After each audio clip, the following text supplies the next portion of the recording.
Bismillahirrahmanirrahim. Assalamualaikum warahmatullahi wabarakatuh. Kali ini kita akan masuk ke materi gaya dan usaha, termasuk dalamnya, include dalamnya itu tentang hukum 1 Newton, hukum 2 Newton, dan hukum 3 Newton ya.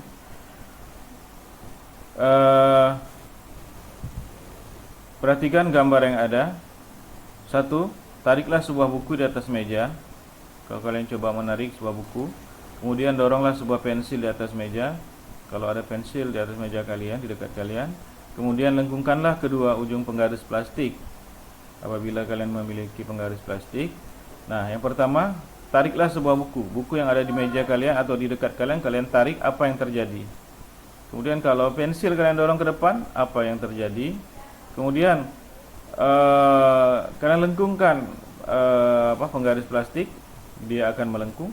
Dan misalnya salah satu dari tangan kalian melepaskan penggaris plastik tersebut, apa yang terjadi? Oke, kita bahas gaya ya. Gaya adalah sesuatu yang menyebabkan tarikan atau dorongan terhadap suatu benda sehingga menyebabkan benda tersebut berubah bentuk atau berpindah tempat. Oke. Kalau begini dia buku ditarik atau pensil didorong, dia akan berubah tempat ya. Termasuk ini, kalau kita melengkung berarti dia posisinya berubah ya. Kalau penggaris kita lengkungkan seperti ini.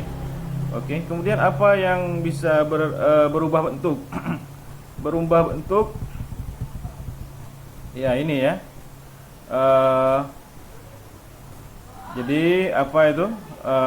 Tanah liat. Kalau kita membuat tembikar dari tanah liat, itu yang sifatnya gaya, itu gaya yang kita berikan menyebabkan perubahan bentuk ya. Kemudian apa? Kalau permainan anak-anak itu yang dapat berubah-ubah bentuk apabila kita tekan, atau bisa kita bentuk berbagai macam bentuk ya. Oke, itu dia contohnya ya. Oke. Kemudian gaya merupakan besaran vektor sebab mempunyai besar atau nilai dan arah. Jadi gaya itu dia merupakan besaran vektor. Maksudnya apa? Dia mempunyai besar, mempunyai nilai, dan juga mempunyai arah. Ini dia. Biasanya dilambangkan dengan tanda panah. Bisa dia ke bawah, ke atas, ke samping kiri, ke samping kanan. Jadi dia arahnya bisa dia arahnya 30 derajat kemiringannya, bisa lurus atau bisa tegak lurus atau bisa mendatar. Jadi dia vektornya atau arah panahnya bisa berbeda-beda ya. Oke. Jadi gaya merupakan besaran vektor sebab mempunyai besar, nilai, dan arah. Nah, ini nanti kita ada sedikit hitung-hitungan terhadap besaran vektor ini ya, terutama tentang besar, nilai, dan arah daripada gaya ya. Kemudian alat untuk mengukur besar kecilnya gaya disebut dinamometer, sedangkan satuan gaya dinyatakan dalam Newton. Jadi gaya satuannya Newton, alat ukurnya adalah dinamometer, atau satuan turunannya adalah kilogram force ya. Oke. Nah, ini dia menunjukkan panahnya ya. Ini perhatikan. Ini alat alat ukurnya, dinamometer. Bentuknya macam-macam sebenarnya bentuknya, cuman yang ada di depan kalian ada 3 macam ya, bentuknya seperti ini. Jadi ini nanti fungsinya untuk menarik ya, menarik bendanya kita tarik, kita akan tahu berapa besar gayanya ya. Oke, ini dia yang aslinya. Dari salah satu bentuk tadi kita ambil, ini dia. Ini kita ambil salah satunya.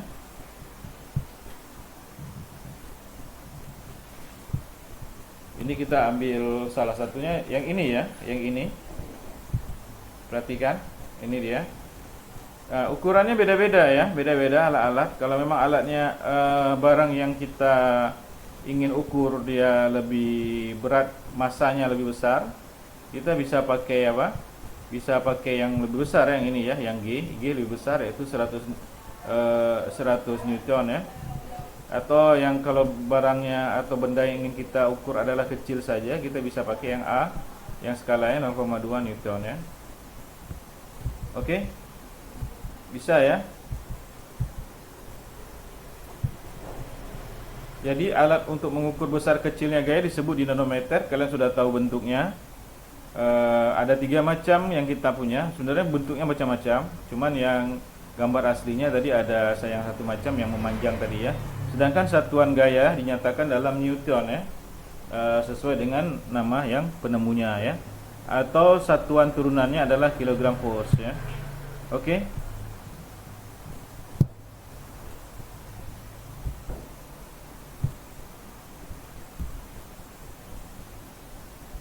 Perhatikan ini. Ini dia menunjukkan arah gayanya ya, menunjukkan arah gaya. Perhatikan. Ini menunjukkan arah gayanya. Maka orang ini dia menarik lemari. Maka gayanya adalah arah gayanya adalah kemari ya. Vektornya adalah kemari. Perhatikan. Oke, dia menarik lemari. Sedangkan kuda ini menarik gayanya arahnya ke sana. Perhatikan. Oke, bisa ya. Jadi ini menunjukkan arahnya ya. Sedangkan F ini nanti bisa kita cari juga nilainya atau besarannya ya. Oke, ini tadi berbagai macam dinamometer. Ini ada 3 macam. Sebenarnya ada beberapa macam lagi bentuknya. Dan ini yang realnya yang sering kita dipakai. Ada yang ukurannya berbeda-beda, ada yang ukuran untuk 0,2 Newton, ada yang bisa sampai 100 Newton ya, tergantung benda atau sesuatu yang ingin kita ukur ya, gayanya ya. Oke. Sifat-sifat gaya. Gaya dapat mengubah bentuk benda ya. Jadi misalnya kita tadi contoh tadi yaitu plastisin ya. Kalau bisa kita berbentuk dengan memberi gaya kepada plastisin, kita bisa mengubah bentuk-bentuknya menjadi berbagai macam bentuk. Demikian juga waktu kita membuat tembikar ya, dengan menggunakan tanah liat, kita memberi gaya kepada tembikar tersebut sehingga sehingga terbentuklah tembikar yang kita inginkan ya bentuknya. Ya, kita dengan kita memberi gaya. Jadi ada 2 contoh ya, ini plastisin dan tanah liat untuk membuat tembikar ya. Kemudian gaya dapat mengubah arah suatu benda. Kalian perhatikan saat nonton bola, itu sering bola ditendang ke arah depan, tiba-tiba mantul ke samping karena mengenai pemain lain misalnya kan, atau mengenai tiang gawang misalnya. Jadi dia gaya dapat mengubah arah suatu benda ya. Jadi waktu bola ditendang lurus itu diberi gaya. Kemudian bola tersebut misalnya mengenai tiang sehingga dia berbelok arah. Nah, tiang ini juga memberi gaya kepada bola ya. Nanti kita belajar apa itu gayanya, yaitu ada gaya reaksi dan aksi dan reaksi. Oke, ini contohnya. Tapi ini anak-anak bermain bola. Kalian perhatikan, anak-anak bermain bola ya. Bola ini apabila ditendang kemari, pasti dia akan berpindah arah ya. Ya, oke. Kemudian ini dia arah. Biasanya arah untuk gaya, vektor untuk gaya itu arahnya berbentuk ini, panah seperti ini. Bisa ke bawah, bisa ke atas, bisa ke samping, bisa miring ya. Jadi dia bisa berbagai macam arah. Oke. Faktor yang mempengaruhi gerak benda. Besar kecilnya suatu gaya terhadap benda mempengaruhi gerak benda. Jadi kalau bola kita tendang pelan, dia akan pelan. Tapi kalau bola kita tendang sekuat-kuatnya, dia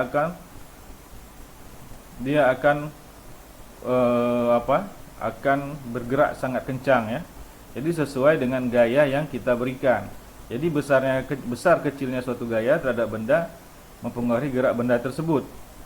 Jadi kalau pelan ya dia paling cuma sekitar 1 meter 2 meter dia bergeraknya ya, dan bergeraknya lambat ya. Kemudian apabila kita tendang kuat, mungkin dia akan bisa lebih jauh ya bergeraknya dan cepat ya. Jadi besar kecil suatu gaya terhadap benda mempengaruhi gerak benda tersebut ya. Kemudian semakin besar sebuah gaya mengenai benda, maka semakin cepat benda tersebut bergerak ya. Tadi saya bilang. Jadi kalau kita tendang keras dia semakin cepat ya. Kalau kita tendang pelan dia akan lambat. Misalnya bola ya. Semakin besar sebuah gaya mengenai benda, maka benda akan semakin jauh berpindah tempat. Jadi apabila kita beri gaya kepada bola, misalnya kita beri gaya, maka kita tendang dengan sekuat tenaga kita, maka dia akan berpindah tempat ya. Lebih jauh misalnya apabila kita tendang dengan pelan ya. Oke, macam-macam gaya dilihat dari prosesnya. Ada gaya sentuh. Jika gaya yang bekerja bersentuhan langsung dengan benda, contohnya gaya yang diberikan pada saat mendorong mobil, itu gaya sentuh. Kemudian ada gaya tak sentuh. Jika gaya yang bekerja tidak bersentuhan langsung dengan benda, contohnya gaya saat buah terjatuh dari pohonnya ya. Jadi pada saat buah terjatuh dari pohonnya dia tidak ada yang sentuh, tapi memang sudah waktunya dia jatuh ya, karena ada gaya apa? Gaya gravitasi ya. Kemudian dilihat dari sumbernya. Kalau tadi dilihat dari prosesnya, kemudian ini dilihat dari sumbernya. Itu ada gaya magnet. Gaya magnet adalah gaya yang ditimbulkan oleh gaya tarik menarik medan magnet. Kita tidak membahas detail mengenai magnet di materi kali ini. Mungkin di materi yang lain kita akan bahas khusus mengenai magnet ya. Jadi gaya magnet adalah gaya yang ditimbulkan oleh gaya tarik menarik medan magnet ya. Jadi benda di muka bumi ini, beberapa benda itu ada yang mengandung magnet, termasuk bumi kita. Ada medan magnet bumi ya, yaitu dari utara ke selatan ya. Dan medan magnet bumi ini seperti yang pernah saya jelaskan dipengaruhi oleh inti luar bumi ya. Jadi kalau lapisan dalam bumi itu ada inti dalam dan ada inti luar, maka material yang ada di inti luar itu dia bergerak sehingga apa?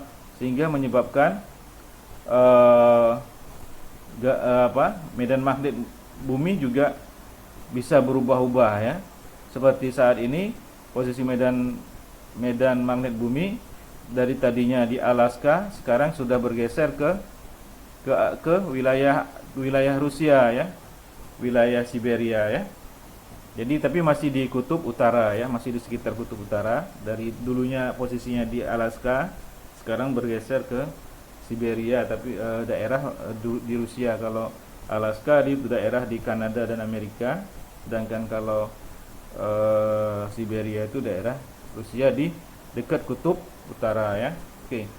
Jenis-jenis benda yang dapat ditarik magnet yaitu ferromagnetik, yaitu benda yang ditarik kuat oleh magnet ya, contoh besi dan baja. Kemudian paramagnetik yaitu benda yang ditarik lemah oleh magnet, contoh kobalt dan platina. Kemudian diamagnetik yaitu benda yang ditolak oleh magnet, contoh kayu dan plastik. Jadi yang tidak ditarik sama sekali maksudnya ya, diamagnetik itu yaitu benda yang tidak ditarik sama sekali oleh magnet. Kayu dan plastik ya, itu tidak ditarik sama sekali. Kalau paramagnetik ditarik tapi lemah ya. Sedangkan ferromagnetik adalah benda yang ditarik kuat oleh magnet, contoh besi dan baja ya. Kita lanjut aja. Begini. Kita lihat ini. Ini dia salah satunya adalah kutub utara dan salah satunya adalah kutub selatan. Ya. Dia keluar dari kutub utara ke kutub selatan ya. Di sekitar ini ada medan magnet ya. Sayang kita tidak bisa melakukan percobaan. Jadi kalau kita memakai serbuk pasir yang mengandung besi, kemudian kita taruh di bawahnya di atas kertas putih, kemudian di bawahnya kita taruh magnet, maka serbuk-serbuk besi itu dia akan membentuk medan magnet daripada magnet ini ya. Jadi dia ada kutub selatannya, ada kutub utaranya ya. Setiap magnet seperti itu. Termasuk bumi kita ada kutub utara bumi, medan medan magnet utara bumi dan ada kutub medan selatan bumi ya. Oke.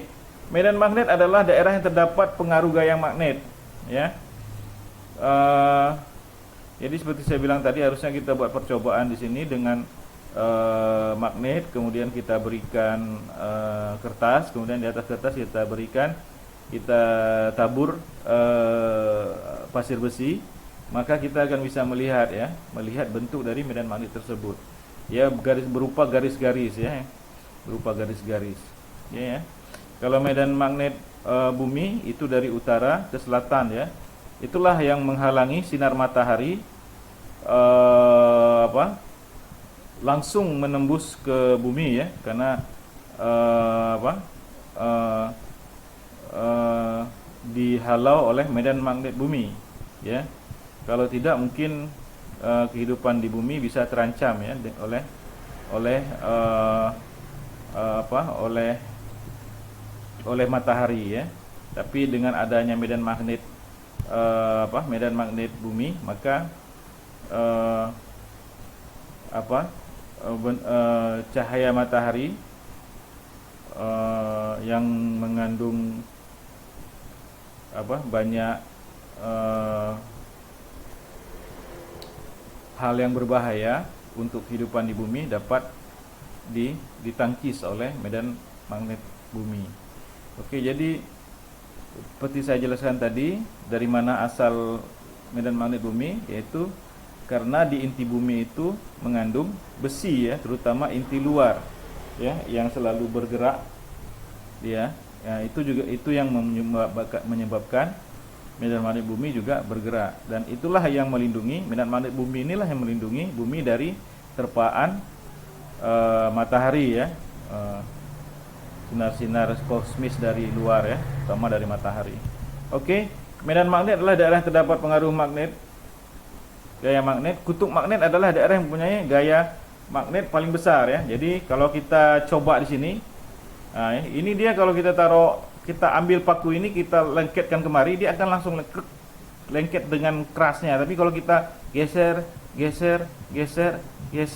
dia semakin melemah, sampai ke tengah dia semakin melemah ya.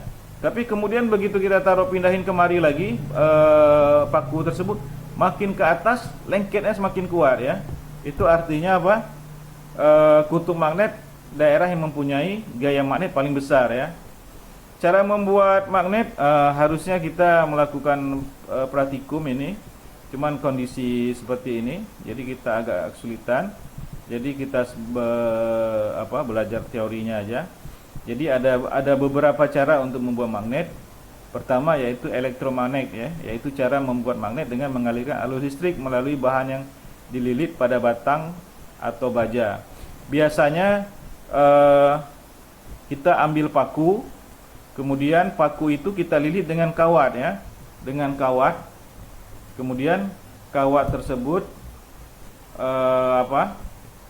kita alirkan listrik dengan baterai ya. Jadi kawat itu kita taruh di kutub-kutub baterai. Maka apabila paku tersebut kita dekatkan ke besi atau ke misalnya jarum, nah dia akan menarik jarum tersebut ya. Ya, jadi itu karena apa? Karena pengaruh dari listrik tadi ya. Jadi paku,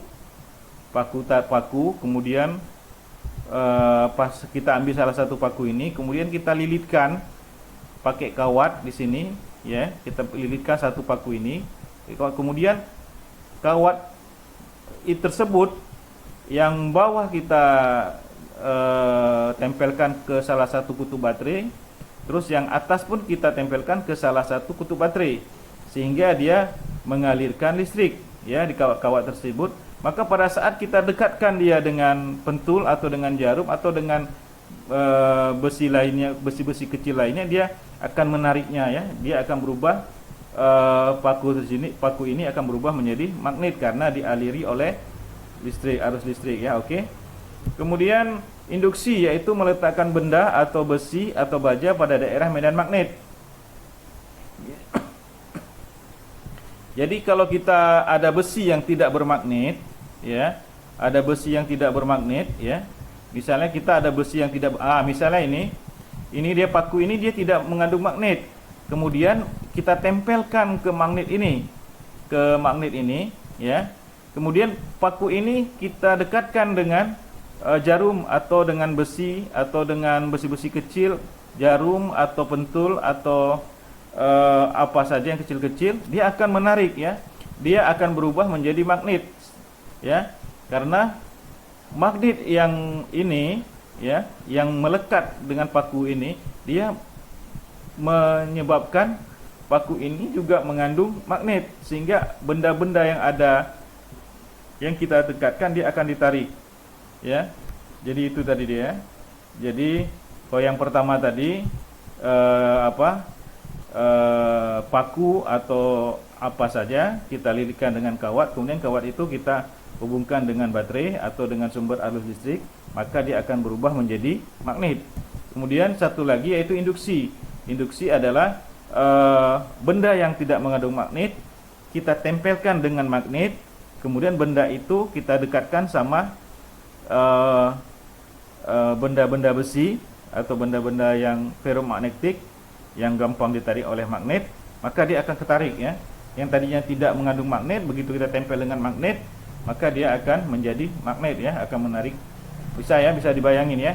Kemudian menggosokkan magnet pada sebatang besi dengan searah. Bisa juga misalnya paku tadi. Paku ini, pelan perhatikan, tidak mengandung magnet, sedangkan bawah ini adalah magnet. Maka kita gosok-gosokkan dia. Paku ini kita gosok-gosokkan tapi searah. Kita gosokkan searah ya, searah misalnya ke atas sana. Udah, begitu kita rasa udah cukup, kita dekatkan dengan pentul ya atau dengan jarum, maka jarum itu akan ketarik oleh paku ini. Karena paku ini dia akan, setelah kita gosok searah itu, dia berubah menjadi magnet, walaupun magnetnya magnet sementara ya. Oke.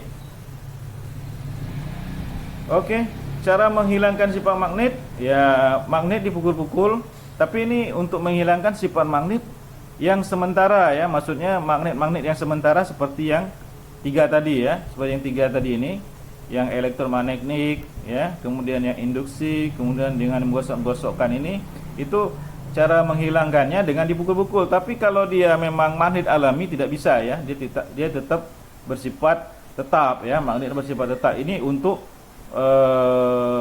untuk benda-benda yang tidak bersifat magnet, tapi dia dibuat menjadi magnet berupa magnet sementara ya. Jadi bisa dengan dipukul-pukul, dibanting-banting, atau magnet tersebut dibakar ya. Tapi tetap kalau dia magnet alami nggak bisa ya, dia tetap mengandung magnet dari sananya ya. Kemudian manfaat magnet untuk kompas penunjuk arah, sayang kita tidak bisa mencoba. Mungkin kalian bisa mencoba di rumah nanti cara membuat kompas ya. Kemudian bahan baku pembuat dinamo sepeda. Kalau kita zaman dulu, kalau orang-orang tua naik sepeda biasanya ada lampunya di depan, terus di dekat ban depannya itu, di samping ban depannya itu ada seperti botol yang yang ditempel di dekat di ban tersebut. Itulah yang dinamakan dinamo ya. Dia bergerak, terus dia menghasilkan listrik ya. Dengan bergerak tersebut dia menghasilkan listrik untuk menghidupkan lampu sepeda. Oke. Kemudian perekat pintu kulkas, kalian lihat tuh kalau buka pintu kulkas agak susah, itu memang karena dipasangin magnet ya. Kemudian untuk terapi kesehatan ya. Oke. Kemudian apalagi gaya selain gaya magnet, yaitu gaya gravitasi bumi ya. Gaya gravitasi bumi.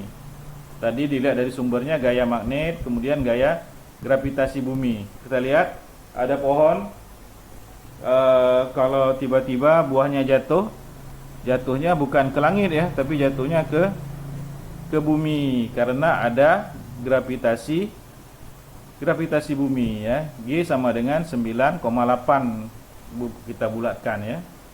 Oke, gaya gravitasi bumi. Gaya gravitasi bumi adalah gaya yang terjadi karena gaya tarik bumi yang menyebabkan benda-benda di bumi memiliki berat. Contoh, benda yang dilempar ke atas pasti akan jatuh ke tanah. Jadi kalau kalian lempar bola ke atas, dia nggak akan terbang terus sampai ke bintang, tapi dia akan jatuh kembali ke tanah ya. Hal ini terjadi karena apa? Pengaruh gravitasi bumi. Misalnya ini ya, buah kelapa pada saat jatuh pasti jatuh dia, pada saat sudah tidak kuat lagi tangkai yang menahan buahnya, dia akan jatuh ke bawah bukan ke atas. Kenapa? Karena bumi ada gravitasi ya. Oke. Kemudian setelah gaya gravitasi bumi ada gaya pegas.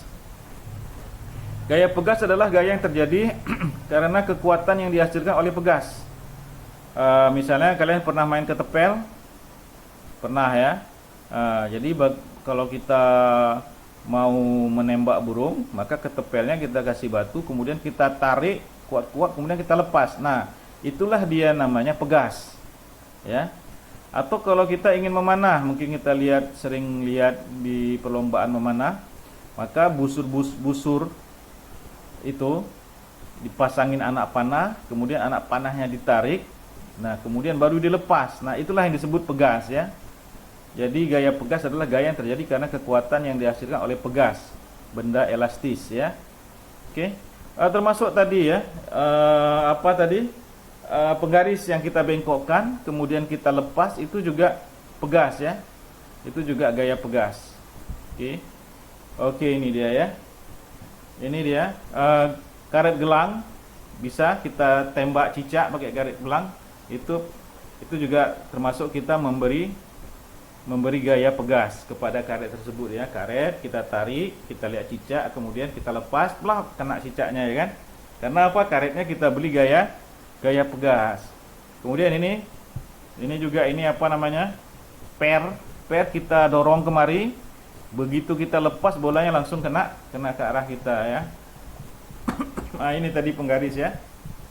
Penggaris tadi kita taruh duit di sini kita taruh duit, kemudian kita tarik ke bawah, kemudian kita lepas, pasti duitnya terbang ke atas. Uang logam taruh di sini, ini kita tahan, ini terus kita tarik ke bawah, kemudian kita lepas, maka uang logamnya akan terbang. Itu namanya gaya pegas ya. Oke, bisa ya. Kemudian gaya listrik. Gaya listrik adalah gaya yang dimiliki oleh suatu benda yang memiliki muatan arus listrik untuk menarik atau menggerakkan suatu benda. Contoh, mobil mainan yang diberi baterai. Baterai merupakan salah satu sumber listrik yang dapat memberikan daya atau gaya agar mobil mainan dapat bergerak ya. Bisa ya, ini gampang ya dipahami ya. Oke, ini juga dia listrik ya. Sisir, kita gosok-gosok di rambut kita, kemudian kita gunting-gunting kertas kecil-kecil, kemudian kita taruh di atas meja, kemudian sisir tersebut kita gosok-gosok di kepala kita, di rambut kita, kemudian kita letakkan ke dekat potongan-potongan kecil kertas tersebut, maka potongan-potongan kecil kertas tersebut akan ketarik oleh sisir tersebut. Atau penggaris bisa juga ya. Penggaris kalian gosok-gosok di rambut kalian, kemudian kalian dekatkan ke kertas kecil-kecil, maka kertas kecil-kecil tersebut akan terangkat. Maka sisir atau penggaris itu mengandung muatan listrik ya. Oke ya. Kemudian gaya gesek. Gaya gesek adalah gaya yang terjadi bila dua benda saling bersentuhan. Oke, misalnya banyak ya. Contohnya nanti kita lihat. Manfaat gaya gesek dapat menghentikan benda yang sedang bergerak. Ya. Misalnya pada rem kendaraan bermotor. Gaya gesek dapat menahan benda agar tidak bergeser. Contohnya meja yang berdiri di atas permukaan tanah yang kasar. Oke ya, bisa ya gaya gesek ya. Gaya gesek adalah gaya yang terjadi bila dua benda saling bersentuhan ya. Ini ada gaya gesek, ada ya, ban sama aspal ya, sama jalanan itu. Apabila dipinjak rem, maka terjadilah gesekan antara ban yang berhenti akan bergesek dengan aspal ya. Oke, bisa ya. Oke, ini dia. Kita bisa lihat, perhatikan ini tadi. Ini tadi alat apa namanya tadi? dinamometer. Apa gunanya? Untuk mengukur gaya, besaran gaya ya. Ini dia ya. Nah, ini kalau kita tarik ya. Ini kita tarik, balok ini kita tarik, maka terjadi gaya gesek antara balok sama papan di bawahnya, sama meja di bawahnya ya. Kita tarik kemari, maka terjadilah gaya gesek di sini, di antara ini, di bawah balok ini yang bersentuhan dengan papan. Itu terjadi gaya gesek ya. Kemudian ini, kalau kita mau mengukur, bisa kita ukur ya, gaya geseknya seberapa Newton besarnya kan. Ini misalnya benda kita taruh seperti ini, balok kita taruh seperti ini, kemudian kita tarik sama, kita ukur sama dinamometer, maka kita akan melihat hasilnya berapa ya. Kemudian coba kalau balok yang kita beri roda seperti ini, kemudian kita tarik dengan balok yang sama ya, tapi dia diberi roda, kemudian kita tarik berapa N hasilnya ya, maka pasti ada perbedaan besaran gaya kalau dia tidak pakai roda sama dia pakai roda. Kenapa? Karena di sini ada gaya gesek yang membuat usaha untuk menariknya harus lebih besar lagi ya. Kenapa? Karena gaya gesek arahnya pasti ke belakang ya. Begitu benda ini kita tarik dengan kita memberi gaya tertentu, maka gaya gesek akan seakan-akan menarik benda ini ke arahnya ke belakang ya. Itu dia gaya gesek. Tapi apabila kita beli roda, maka dia tidak terjadi gesekan. Sehingga apa? Sehingga gaya yang kita berikan untuk menarik ini cukup kecil saja. Kenapa? Dengan memberi gaya yang kecil, benda ini sudah akan bergerak ya. Tapi kalau ini kita harus memberi gaya yang lebih besar. Kenapa? Karena ada gaya gesek antara balok ini dengan meja ini, permukaan meja, yaitu arahnya adalah gaya gesek itu adalah arahnya ke belakang ya, ke arah mari. Sedangkan gaya yang kita berikan, gaya tarik yang kita berikan adalah arahnya ke kanan, sedangkan gaya geseknya adalah di belakang ya. Bisa ya? Nah, bagaimana kalau kita taruh benda di atas ini lagi? Maka semakin ada benda berarti dia baloknya semakin berat. Dengan semakin berat baloknya berarti gaya geseknya pun semakin besar ya kan? Sehingga kita perlu gaya yang besar untuk menarik balok dan bebannya ini ya, seperti ini ya. Oke ya, bisa ya, pahami ya. Oke, kemudian kerugian gaya gesek menghambat gerak suatu benda yang bergerak ya kan. Kalau kita mau memindahkan sesuatu jadi agak susah, terseret-seret. Karena apa? Karena ada gaya gesek. Misalnya kita ingin memindahkan lemari ya kan. Sangat susah kita pindahkan, berat, tapi mungkin bisa lebih mudah kalau di bawah lemari kita beri kain ya kan, sehingga dia bisa gesekan antara lemari dengan lantai tidak ketemu langsung, tapi dia dipisahkan melalui kain, sehingga agak lebih mudah kita menggeserkan lemari. Oke, nah, jadi itu banyak ya caranya. Mengikis permukaan benda sehingga menjadi halus. Nah, itulah dia. Karena faktor gesekan ini, ya kan? Pisau yang kita sering pakai memotong, lama-lama dia akan tumpul. Kenapa? Karena dia terus terjadi pengikisan ya, sehingga dia semakin menumpul. Demikian juga benda-benda yang kita seret-seret, lama-lama dia akan haus ya. Kalian perhatikan ban Honda kalian atau ban mobil, dia lama-lama akan haus. Kenapa? Karena sering kita rem ya, sehingga dia menipis ya. Kenapa? Karena ada gaya gesekan antara ban dan jalanan ya. Oke, ban dan aspal ya. Kemudian memboroskan energi karena butuh gaya yang lebih besar untuk menggerakkan suatu benda ya. Oke. Usaha untuk mengatasi kerugian dapat dilakukan dengan perkecil gaya gesek, misalnya memasang roda ya. Jadi dengan memasang roda, gaya geseknya lebih kecil ya. Menghaluskan permukaan benda bisa ya. Jadi kita haluskan sehalus-halusnya sehingga dia licin, sehingga mudah kita pindahkan atau kita geser ya. Semakin halus permukaan suatu benda, maka gesekan terjadi akan semakin kecil. Kemudian memberi pelicin pada permukaan benda, misalnya kita memberi gel atau minyak sehingga permukaan benda dan permukaan lantai misalnya jadi lebih licin, sehingga kita agak jadi lebih mudah memindahkannya ya. Kemudian ada gaya apa lagi? Gaya mesin ya. Gaya mesin adalah tarikan atau dorongan yang disebabkan oleh kerja dari mesin atau alat, misalnya mesin mobil dan lain-lain ya. Kemudian gaya otot adalah tarikan atau dorongan yang disebabkan oleh kerja otot, baik oleh manusia, otot manusia maupun otot hewan ya. Misalnya orang menimba air pakai otot manusia, kerbau membajak sawah pakai otot binatang ya, atau otot hewan ya. Oke. Jadi tadi ada berapa gaya? Bisa kalian lihat lagi nanti ya. Ada gaya magnet ya. Dilihat dari sumbernya, ada gaya magnet, ada gaya gravitasi bumi, kemudian ada gaya pegas, oke, ada gaya listrik, kemudian ada gaya gesek, kemudian gaya mesin, gaya otot. Nah, ada gaya pada zat cair. Archimedes ya yang menemukannya. Seorang ilmuwan Yunani menemukan bahwa di dalam air ada gaya yang menekan ke atas dan ke bawah, yang mengakibatkan suatu benda terapung, tenggelam dan melayang. Ilmuwan tersebut adalah Archimedes. Ya, ada ceritanya tapi saya tak perlu ceritakan bagaimana dia menemukan ini. Jadi kalau coba kita ambil ambil gayung, kemudian kita tekan secara lurus ya, jangan gayung itu ke air, maka gayung itu seolah-olah tekan balik ke atas. Nah, itu dia. Itu yang dimaksud dengan gaya pada zat cair ya.